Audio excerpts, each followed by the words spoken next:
the discovery of financial independence for me was like a big light bulb moment and kind of changed my whole perspective, right? I was, let's say, 4 or 5 years into my career at Google, where I've worked my whole career really after I had a startup before Google. Um, but I was 5 years into my career, making money, saving money, luckily not spending it all, investing my 401k. But that was kind of the extent of what I knew. And I kind of had this idea that, like, oh, yeah, maybe I'll retire someday. Maybe I need $10 million. I don't know. Maybe it's infinity. Who knows? But when I learned the 25x your expenses or the 4% rule, it was kind of like, oh my God, this is actually possible, right? So I always use the example of, if I need $100,000 to live, I need 2.5 million. Sure, that's a lot of money, but it's not 10 million. And it's not, certainly not like, never going to happen. So for me, it was like, oh, wow, this is actually possible. And once I started running the numbers, I was like, actually, I'm I'm on the path, right? I'm like pretty, into this path. It's not like I'm starting from negative or zero. So fortunately, I wasn't spending all my money, but it kind of, like many people do, I dove in and I'm like, this is incredible. I need to do this as fast as I possibly can.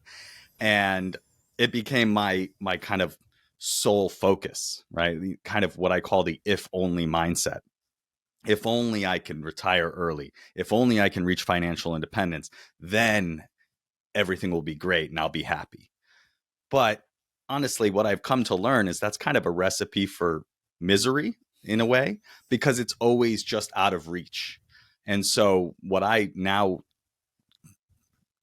try to practice and try to teach through my podcast is that if you there's a way that you can start to live that life now and take advantage of the benefits of financial independence, whatever level you have, as soon as you start to get clear on your money situation. So, we can certainly talk about that more, but yeah, that's kind of for me the big aha moment.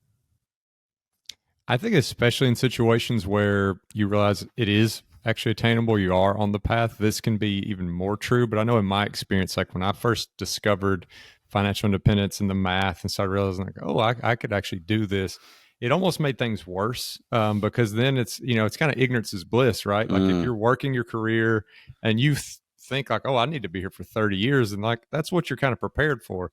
But then when you start realizing, oh, I can get out of here in like 7 or 8 or whatever it is, like now all of a sudden you're like kind of watching the clock, and you're a little more itchy about getting there.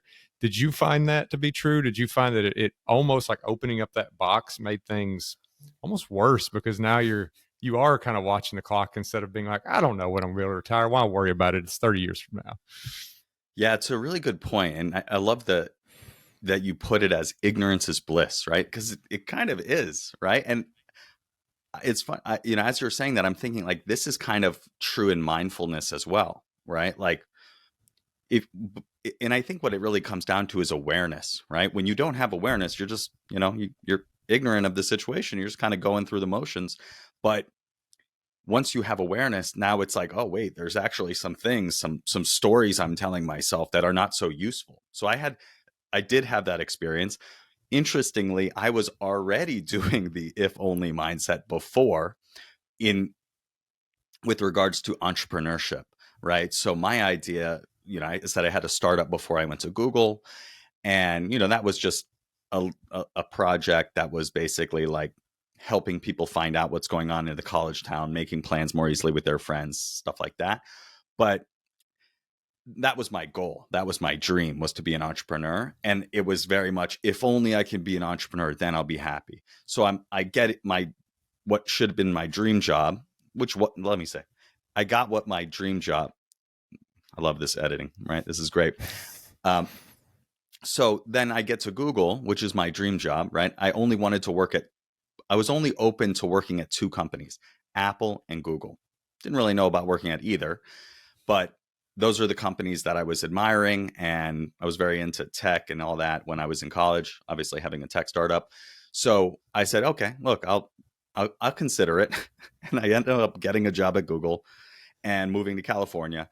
But I get in there and all I can think about after a few months is, get me out of here. I got to be an entrepreneur, right? That's my goal. And so I was already kind of caught up in this anyways. So once I realized like there was a financial path to making this happen more easily, then yeah, it just kind of like accelerated things there.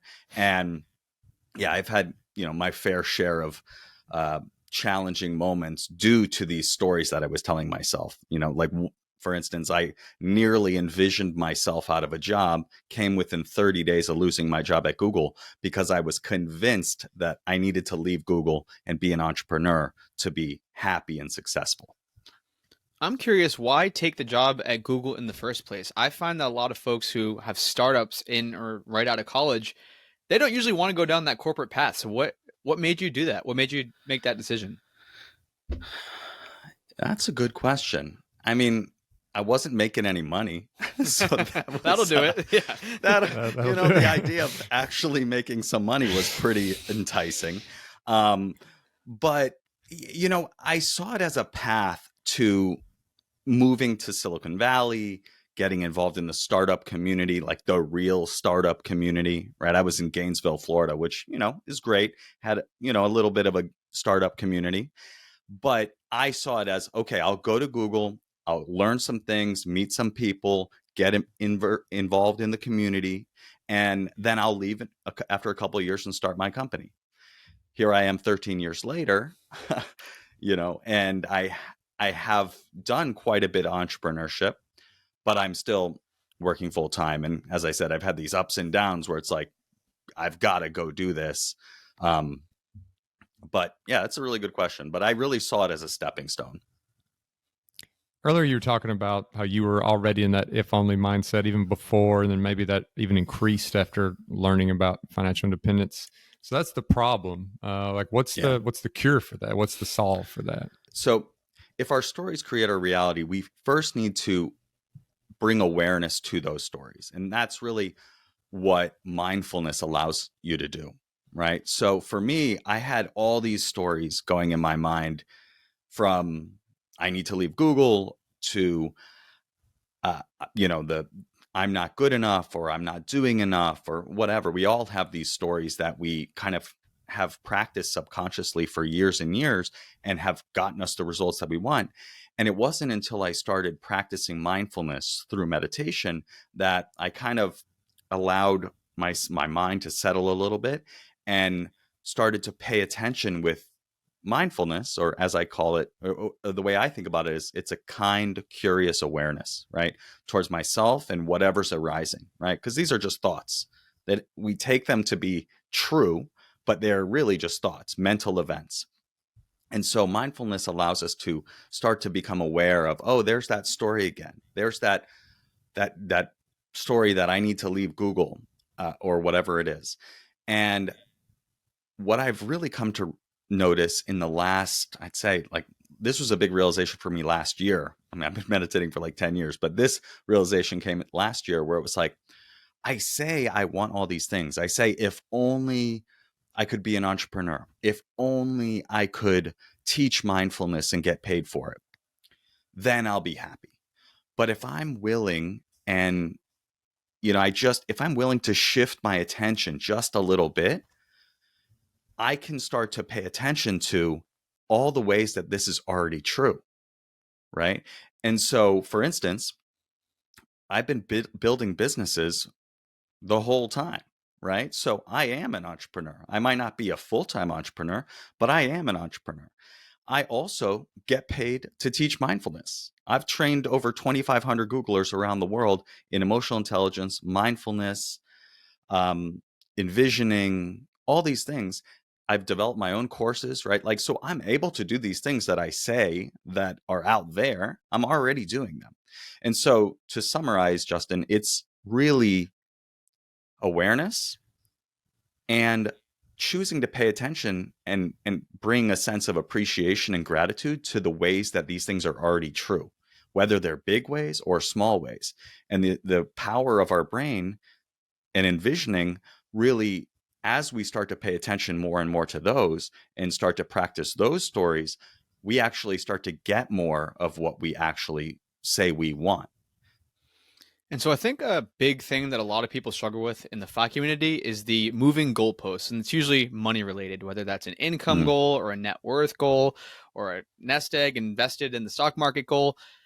How do you think about these goals and the moving goalposts? Because I think oftentimes people will reach that goal, they won't celebrate it, they'll just keep on moving and moving and moving. And there is like, I like progress. I think humans just like progress in general. So it's not a bad thing that we want to keep chasing the goalposts. But if we are going to keep setting these goalposts further and farther out, you got to celebrate when you reach the one that you initially set. So how do you think about goalposts from a, I guess, neurological, scientific standpoint? Because we haven't really talked about that before. Yeah, I mean, I think that it's a huge problem, right? And it's something that I've had some success in. Um, yeah, it's a huge problem, and I've had some success in improving my own mindset around it. But I get stuck in it too, right? Like I've realized these things, these these if onlys, and that I actually have what I want. And then 2 days later, I'll be like, oh my God, I got to get out of here. Like I got to be doing this podcast and coaching stuff full time. Like I love it. But so it's very easy to just keep looking down the road. And yeah, with regards to the moving goalposts in terms of income and finance and net worth and all these things, I think it comes down to asking the question is what is enough? And it's really, really hard to answer that, right? No, it may be one, it's really hard to answer it. And it's even harder to embody it and believe it and act on it. And I mean, I started my podcast. One of the main reasons why I started my podcast was to explore that question, because I know that I'm, often in this scarcity mindset that is like, I always need more and it's never enough. And I think it's really tough. I'm actually reading this book now called 10X is Easier Than 2X. You guys familiar with that book? Dan Sullivan? Heard of it, but haven't read it. Yeah. And they have a few books together. I think the guy's name is Dan Hardy. I'm gonna give me 1 second. I'll I'm gonna look fact it up. check, Okay. Okay, here it is. Let's see. I'm probably making it up. What's his name? Benjamin Hardy and Dan Sullivan. Benjamin Hardy. Yeah. So I'm actually reading this book now called 10X is Easier Than 2X. And it's by Benjamin Hardy and in conjunction with Dan Sullivan, one of the top coaches for entrepreneurs. And they've written a few books together. One is called The Gap and the Gain. And I was just listening to this chapter about if you're always, the gap is basically where you are and what you've achieved in relation to your ideal state, versus the gain is looking back from where you started. And I think what you're saying, Cody, is like many of us, most of the people in the FI space are always looking at the ideal and moving the goalpost. And that's just a recipe for misery, because you'll never get there. But if you instead start to shift your attention to how far you've come, then you can really you can enjoy that success. And I had a guy on my podcast, his name's Nirav Shah, and he really highlighted the fact that we need to celebrate our successes and we need to take them in, because otherwise we're just going to be constantly chasing. And so for me, I like to take some time to look back and kind of document my wins and just think about, wow, like I've come this far. It's easy not to do that, but like with regards to like my podcasting, I was just caught up in the cycle, as you guys know, of just producing and continuing. But it's like, wow, like look at all these amazing people I've met. Look at how much I've learned. Look at how many connections I've made, and like that I've now gotten all this clarity around what I want to do. And so I think it's really just like stopping and looking at what you're proud of, because otherwise you're just going to be on this hamster wheel forever. And kind of continue that conversation of, moving goalposts and paying more attention to the progress that you've made. I think that's like half the battle, right? Like you're looking at the progress that you're making, but that's assuming that you're making progress towards something that's really meaningful to you. I think the other part of the problem is sometimes, we do make progress and we notice it, but then we get there and we realize it's not that we need to set the goal further or that we are trying to set the goal further. It's that that goal is not actually what really is impactful to us anyway. It's not truly what, is going to fulfill us. Do you have any kind of tips, mindfulness kind of exercises around getting down to the core of what your goal should be in the first place? What's truly going to make you happy versus like these kind of generic goals that a lot of us just fall into, where it's like, hey, if I hit $2 million, that's going to be what's going to make me happy. Yeah. Yeah. You nailed that one, Justin, because that's, I think, the even bigger problem. And that is the fact that people set the goal, they pursue the goal, they get there, and then they're like, now what? Oh, wait, that's not actually what I want. And I think the big problem, and the thing that I'm focused on with my coaching program and just the kind of the direction my podcast is going in, is helping people answer the question, what do you actually want? Right? What do you actually want? It's funny. I was at a team event, team happy hour, like a couple weeks ago, and I kept asking people like, hey, what's your vision? What do you want? Right? Like, is this, you love online ads? This is it? And obviously nobody's loving online ads as their life's passion most of the time, but nobody had an answer, right? And I think they're either not sure, they don't know, or they're not sure about it, or they don't want to talk about it because it feels weird to talk about. But I think at the core, people really just need to sit down and ask themselves, what do you actually want? And I actually created an envisioning guide that helps people explore this by kind of taking off all the limitations, right? I think the challenge that people have is, even if they actually sit down, which most people don't, if they actually sit down and ask themselves this question, they do it in the context of all of the things they already have, right? All of the circumstances and constraints and locations and things like that they have. And what I invite people to do in this envisioning guide, which I actually created, they can download it at mindfulfire.org/fi show.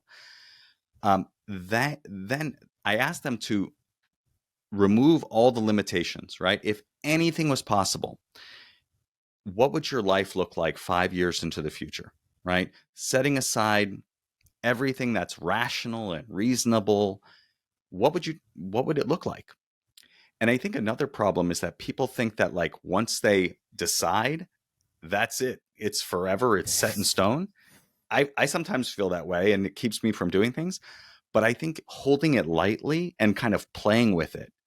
I actually had Jess from the Pioneers. Have you guys met her? Yeah, we've had her on before. Yeah. Mhm. Yeah, she's fantastic. She absolutely brought it to my podcast. And she said she does this exercise with her clients where she asks them to envision 3 different lives, right? One as if everything is continuing, one, like if you could do anything, and then one, just like completely out there. If money was no object, what would it be? And I think that's kind of how we need to approach it, right? Just as a play, as an expression of play and curiosity. And so that's really what I put together in this guide, which people can download again at mindfulfire.org/fi show if they want to check that out. So I love the sentiment of everything you're saying, but I think if you ask the average person, what does your ideal look like? What does your ideal life look like in 5 years? They might say something, but they might not actually know that that's the thing. Like, a lot of people dream about sitting on the beach, sipping pina coladas. A lot of people use that cliche, or they'll think they want to do this, think they want to do that. But until you test it, until you're doing that for weeks or months on end, you have no idea. So I know something you talk about a lot, Adam, is like living your post-fi life now, like actually getting in those test reps so that you have an idea of what that ideal life looks like in 5 years. So how do people do that? How do people start at least living pieces of their post-fi life now? Yeah, great question. And yeah, you're absolutely right. Like, as I said, this isn't set in stone, and it could just be a guess, right? I think what people need to do is they need to start walking down the path, right? They, just like they did with financial independence, right? Like, you need to have an idea of where you're going, and then you need to start walking down that path and start trying things and noticing things. And I talk a lot about envisioning as a method to start living that post-fi life now. And, maybe now's a good time to share a little bit about the science behind it. So there are a few things going on in your brain that make this work and why envisioning works. It's not some like woo-woo, manifestation, raise your vibe kind of thing, right? Which nothing wrong with that, but I like to keep it very practical, right? I teach this to engineers at Google, so they're not really into that. But so there are two things. The first is that everything you think, feel, and pay attention to changes the structure and function of your brain, right? So that's this idea of neuroplasticity, right? So everything you pay attention to is rewiring your brain. So when I say your stories create your reality, that's what's happening, right? When you tell yourself this story again and again and again, and you're paying attention to that story, that is what you get, because that story wires into your brain. It becomes you're more likely to see that in your environment. If you think about any skill you've ever learned, right? Like take playing the guitar, for instance.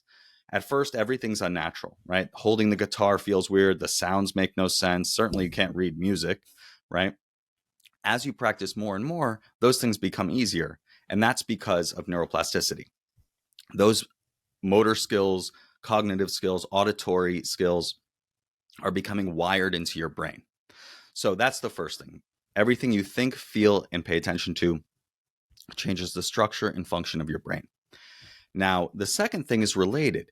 It's that our brains are predictive by nature. And so a researcher named Regina Pali at UC Riverside published a paper called The Predicting Brain. And in it, she said that even before events happen, our brain makes a prediction of what's most likely to happen and sets in motion the thoughts, perceptions, emotions, and even physiological responses for what's expected. She goes on to say, in a sense, our brain learns from the past what to predict for the future and then lives the future we expect. And so the way I think about that is we're telling ourselves stories about how our life is going to be, and then we're acting out those stories.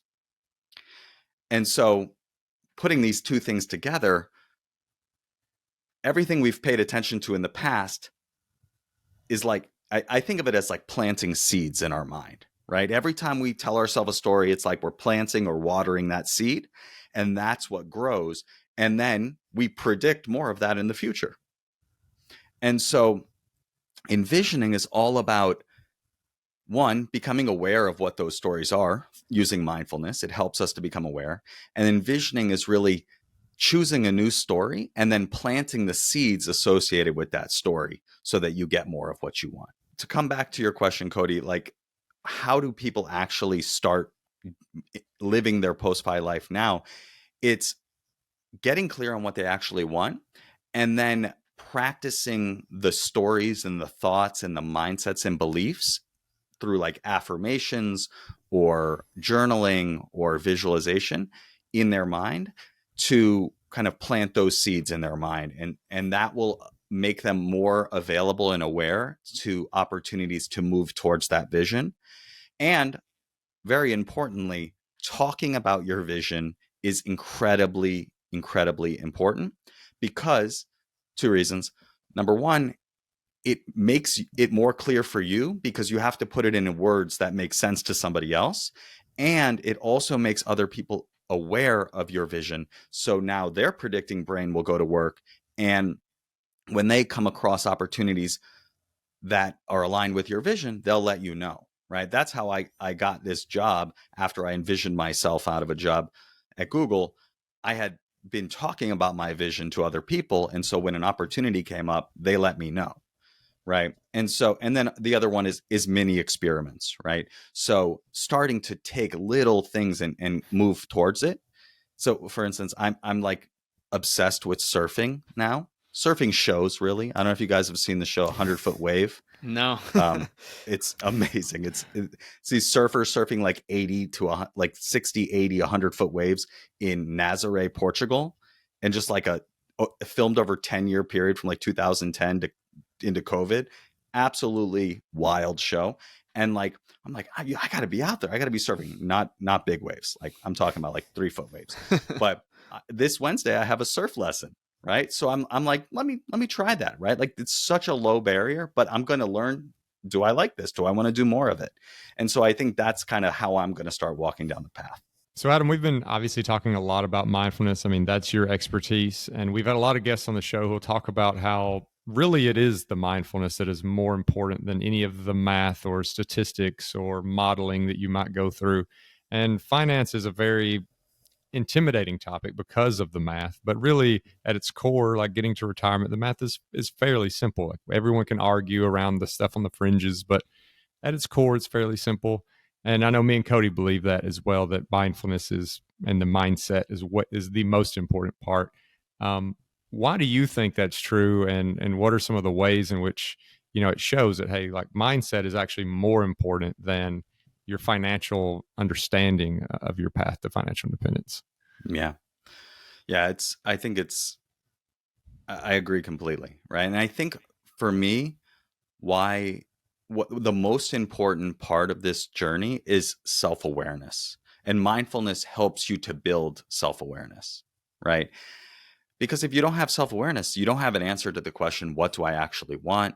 You're just kind of like going through the motions. And I think the evidence of that, the math is not the most important part, is because so many people figure out the math. They get there. They reach financial independence. Most of the people I'm talking to about my coaching program are at or nearing financial independence, and they are smartly realizing, I don't know what's on the other side of this, right? That's why we see the one more year syndrome over and over again, right? People just keep doing what they're doing because they don't have anything that they're moving towards. And that requires some deep reflection and some deep self-awareness.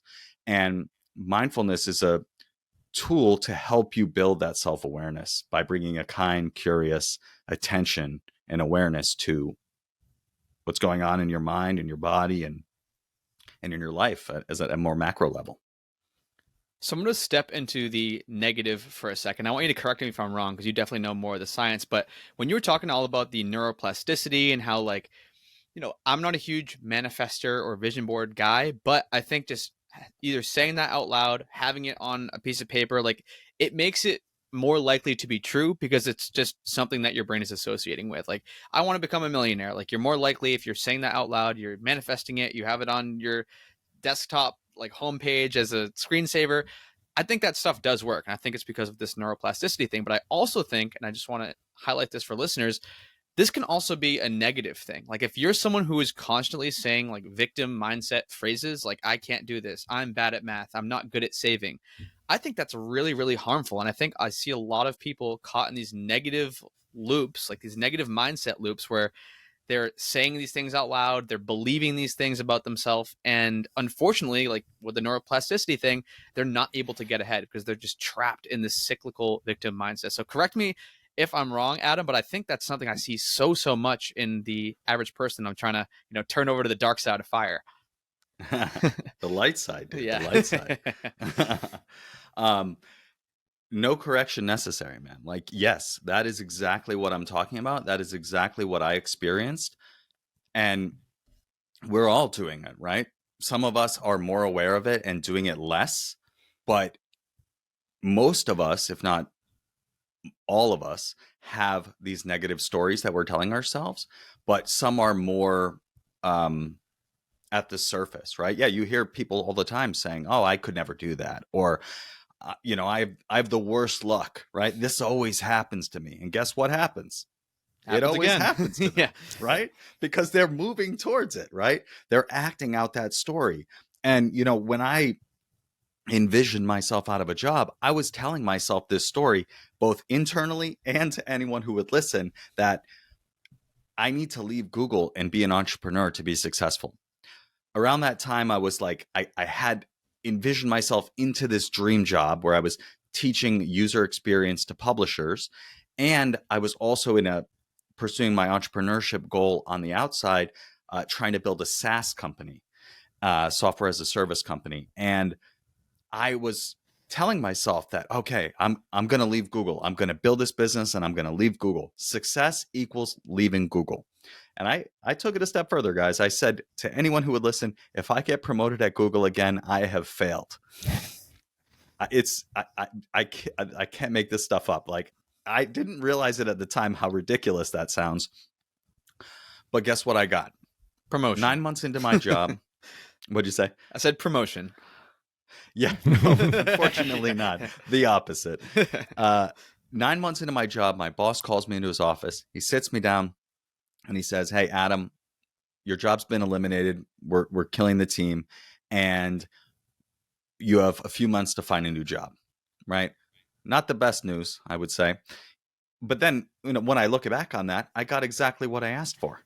Right? I wanted to leave Google. Success equals leaving Google. They gave me what I asked for. Turns out that's not what I wanted. But so I had to find a new job, and I started having conversations.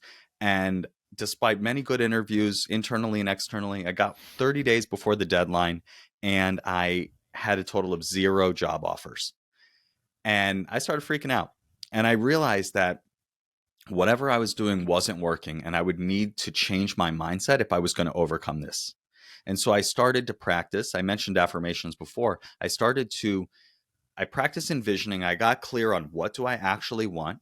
I want a good job with good pay, working with people that I respect, doing things I'm interested in. And then I started practicing, all right, what mindsets would help me create that in my environment and in this job search. And so I started practicing an affirmations practice of saying, I'd meditate, and then after I'd say out loud, the world is abundant with opportunity, because that's what I wanted to see in my environment. And I would practice visualizing, how is that true in the past? How is that true in the present? And how is that true in the future? And I also said, I don't worry about doing things right or wrong. I just take action, which leads to learning, progress, and growth. Same thing, past, present, future. And amazing things started to happen. I started having those friends reaching out to me saying, hey, my team has headcount, or you should look at this company. And I started taking action that I would never have taken otherwise. So a friend said, you should interview with this user testing company. And I said, all right, I looked on LinkedIn. I saw that I was connected to the CEO by a former client of mine. And I just said, oh, maybe he can introduce me.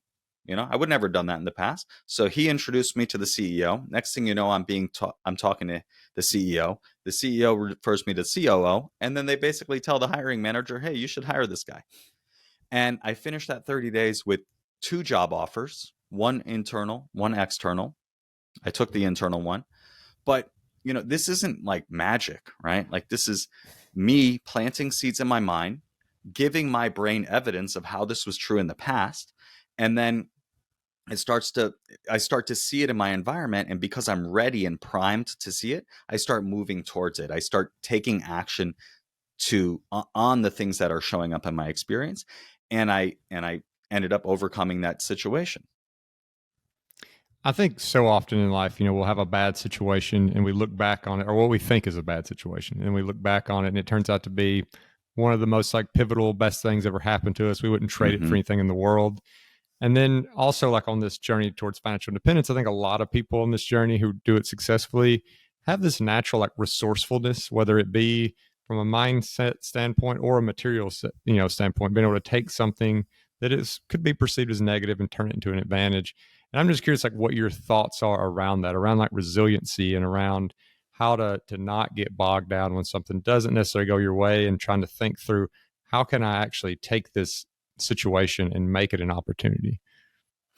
Yeah, another good one. Another great question. I mean, that was the situation for me. I mean, this was literally rock bottom for me. So I was doing the side hustle, and I had, pre-sold a couple of things in the SaaS I was looking to build.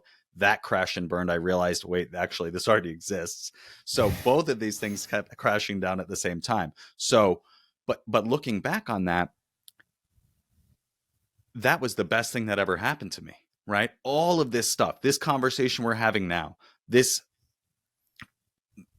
mindfulness, the power of mindfulness, the power of envisioning, all of this came into full focus because while I envisioned myself into a job, I also envisioned myself, while I envisioned myself out of that job and into this rock bottom situation, I also realized that it got me out of that situation as well. And so this whole new chapter of my life with the podcast everything was a result of this situation. So 100% agree that these situations can turn in. So how do you actually do that? I think that I actually created a course with my old boss at Google called Building Resilience Through Mindfulness. And essentially what we teach is that emotions are just information, right? We can often become controlled and like they're like pulling us on a leash, right? But we can start to bring mindfulness and awareness to the emotions, and just they happen in our body, right? So we can feel them in our body, and we can start to what I call develop an emotional vocabulary, right? So anger feels like this, sadness feels like this, anxiety feels like that, right? And as you start to do that, you start to be able to become aware of them when they arise, and you can use that information on how to think and act and how to proceed rather than being totally swept up in it. And success and failure also are emotional experiences, right? They have a set of emotions associated with them. And if we can use mindfulness, we can create a little bit of space and objectivity towards them where we can just observe them and just watch them arise, stay for a moment and pass away, and take the information without getting fully swept up in them. One thing that I found very helpful is, I'll say something else. The next thing is, so that's what we call emotional resilience. The next thing is cognitive resilience, right? Which is all about what we've been talking about. What is the story that you're telling yourself about this success, about this failure, about this job loss, right? We all have a tendency, well, maybe not, many of us have a tendency to run through the story again and again and again and again of something bad that happens. I like to joke with that my brother, if something, someone slights him or someone says something to him that's rude or whatever, he'll just run that story to everyone and tell everyone who will listen, right? But at some point, that's not very useful, right? So when I find myself caught up in a story that, oh, I can't believe this happened, or oh, I'm never going to find a job, and I notice, and the more you practice mindfulness, the more you're going to notice, then you can ask, is this useful? Is this useful? And if it's not useful, you can choose to let it go. It probably is going to come up in another 5 minutes, but you can do it again. Is this useful? And just let it go. And that has been an absolute game changer for me. And then, of course, you can decide to choose a new story and start to move towards that. And the affirmations was like critical in helping me get out of this situation. But I think that question, is this useful, is essential. Yeah, that's huge. It's just kind of putting a pause between the action and your response. It's that little bit of time to think about, okay, what is the actual implication of this? Is it useful or is it not? One thing I want to make sure we touch on before we run out of time here is, obviously it's a fair bet that most people, if they haven't already, listening to the show, want to achieve financial independence. And you talk about, Adam, the surprising reason that most people don't reach FI when they think they're going to. And you said it's not money. The hint is that it's not money. So could you tell us what that is and why that happens to people? Yeah, I think it's back to what we were talking about before. It's, what do you actually want, right? I think that they don't reach it sooner because they don't realize what they're actually going towards, right? The idea of retiring early and being able to do whatever you want is great, but I think it's even more compelling when you have a clear vision of what that is going to mean to you, what you're going to do with that freedom, right? I feel like we're all chasing this freedom, but freedom for what? What are we actually doing with it, right? And so we talked a lot about that today. So I think that getting clear on what you want is essential. And then starting to test that and really build that confidence that you're actually on the right path is just going to align everything for you, and you're just going to start moving forward more quickly, right? From a purely dollars perspective, you're not going to waste as much money on things to like make you feel better because you're just bored, right? You're just going to buy these things because you're just bored or you're unhappy in your current situation, because you're not going to do that because you're actually starting to live into that and you're going to have that confidence. Adam, real quick, is there any other kind of topics you want us to bring up before we close things out? Let's see. We talked a lot about all this stuff, and yeah, no, I mean, just there was something I was going to say about, yeah. And I mean, if there is something, I can ask you the question. I just was going to sure. Yeah. I mean, the other thing is, you're like the secret practice to start living your post-fight life. Next, you already asked that, Cody. Yeah, I think the other thing I'll just say is like, I mean, maybe you could ask me about my podcast. I mean, like, I think what I'm we'll definitely ask you about like where to reach you. That's like an natural. Sure. Yeah, I think endpoint. Yeah. Yeah. No, what I was thinking about is like the podcast has really been my exploration of what I want to do after my post-fi life. So like it's really me putting into practice all the things that we're talking about. So if there's a way that you want to ask that. Sure. Perfect. Mm-hmm. All right. Cool. Adam, we've been talking a lot about different exercises that people can go through and different ways that they can think about getting towards reaching their goals in FI and mindsets and practices that people should do. But, it's always curious to see what are the practitioners actually practicing. So how are you putting these things into motion, and how are you incorporating these things in your own life? Yeah, it's a great question. And, for me, the podcast has been the avenue to pursue what I want to do in my post-FI life, after I leave Google, right? And interestingly, when I started the podcast, I thought I wanted to be a mindfulness teacher, right?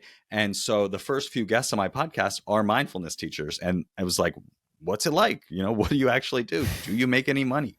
Turns out not much. So, the podcast has really been an exploration for me of what does that look like for me? And so obviously I try to live what I'm preaching. I try to practice what I preach. And I have, a daily meditation practice. I'd say daily-ish meditation practice. I do have 2 young kids. So that, allows me to have that time to settle my mind and to look inside, right? There's this metaphor that I like to use that comes from the program I teach at Google. It's that our minds are like a snow globe that's constantly being shaken up and agitated. Mindfulness is like setting the snow globe down on the table, allowing the snow to settle so you can see more clearly what's inside.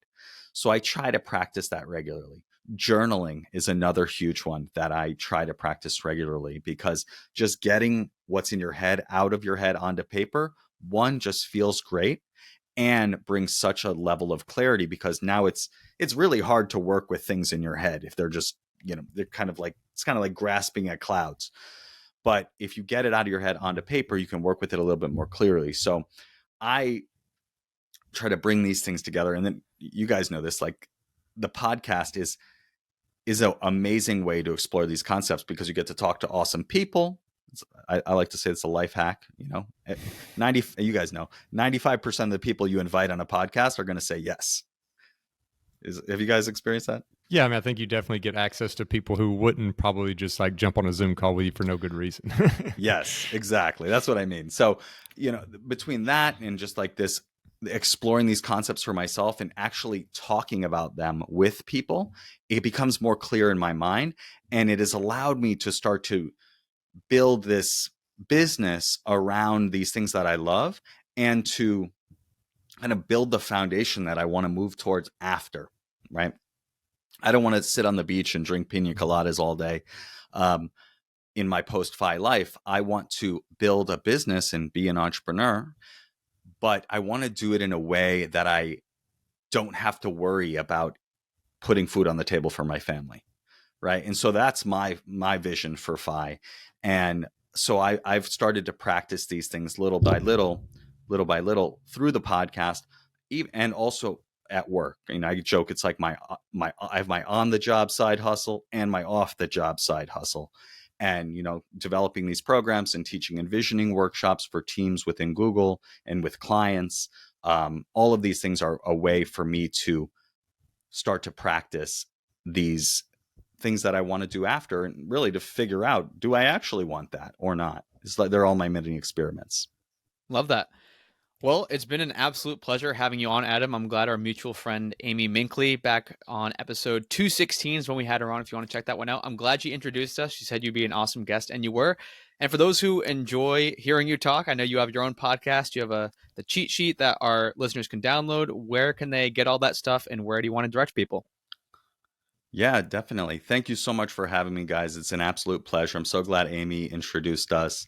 And yeah, if people want to start living their post-FI life now, start planting those seeds in their mind, the first thing I'd say is ask yourself, what do you actually want? And as I said, I created a free envisioning guide for the audience. They can download that at mindfulfire.org/FI show. That's mindfulfire.org/FISHOW. And you can find the Mindful Fire podcast wherever you listen to podcasts. So I would love for you to swing by.